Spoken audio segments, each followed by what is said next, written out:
Greetings everyone, welcome to Chess Advanced, and this time we have with the white pieces Arjun Erigaisi, India's top rated player. With the black pieces we have Ray Robson. Yes, this is the same Ray Robson that yesterday absolutely destroyed Vidit Gujarati in an exceptional masterpiece. Check that game out. I've shown it on my channel as well. If you want to check it out, you can do that. But here we have Arjun Erigaisi, and let's see how Ray Robson deals with Arjun. So without further ado, let's start with this game. Here we have knight to f3 by Arjun, goes for the ready opening. We have c5, c4, and b6. And for the English variation, we have e4, bishop to b7, but we transfers into the Sicilian. We have knight to c3, e6, and here just going for d4. And here we have c captures, knight to f6, and here just going for bishop to d3, just defending that pawn.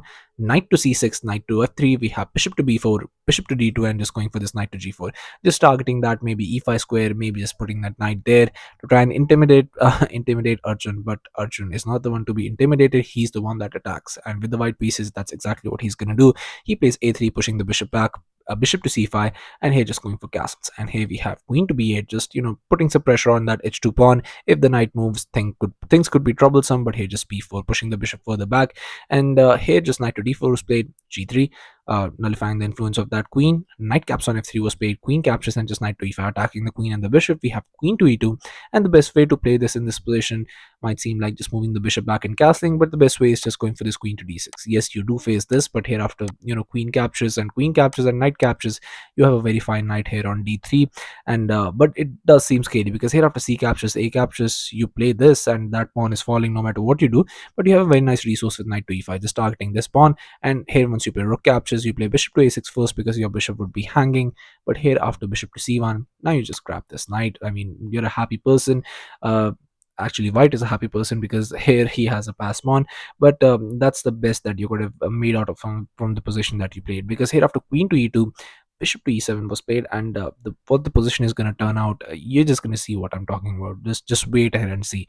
Here bishop to c2 was played, but just queen to c7, and here just bishop to b3, rook to c8, f4 here. And now we have knight to c6, bishop to e3, and you can understand that entire file is being occupied by white, and there is nothing you could do. You could not even push this pawn here. And this is the insane part about this position, is what do you do? What do you play? You have the entire pieces, all these pawns, and you cannot do anything. Here castles was played, but now rook f to d1, rook f to d8, we have rook to d2, just doubling up. It's like, just here, if you double up, with all that control that you have of the d5 square, it's like adding salt to wounds. Here d6 was played, but just here rook a d1. And now you can see that maybe the best would have been just to go with the queen back and try to put some pressure on that e4 pawn and in this diagonal. But here just bishop to f8 was played. And this is just a bit too passive of a move. You have to try something in this position. The position is absolutely crumbling if you don't. Here h4 was played, but now just bishop to 8. You could just push those pawns, and all those pieces, they have no threats in this position. They're just sitting there doing nothing. And king to s2 was tried, but now the best would have been just queen to b7, trying to go for that. And here after bishop to c2, you play b5, just trying to sacrifice a pawn to get something in, because you desperately need something here to breathe. Here just knight caps on b5, a5. But here after b captures, you play knight caps on a5, bishop to d3, just defending that pawn. And here after rook to b8, probably like bishop to a7, rook bc8, bishop to e3, rook to b8. And here after a4, just solidifying that knight. You'll play this rook to d7. But here after here after a move like rook to b1, queen to c8, rook to b2. And this is all looking very, very scary. Queen to d8, queen to e1, and after c captures, e captures. You get this position where this knight looks strong, but it doesn't do that much, because this is the strongest piece in black's camp, even after having this queen and the rooks and everything. And this is the only, not strongest, it's the only active piece actually, because once you look at this bishop is doing very nice. You have many light square weaknesses, though your defense can be considered strong, but you have to understand, with all these pawns advancements, all you have to do is just push those pawns. And the position is absolutely great. But here after king to h2, not going for queen to b7, here just a5 was played. And just knight to a4. And now what are you doing? Because here that pawn is being threatened. How do you defend that? So Ray decided not to defend that. He goes for a captures, but now just bishop caps on b6.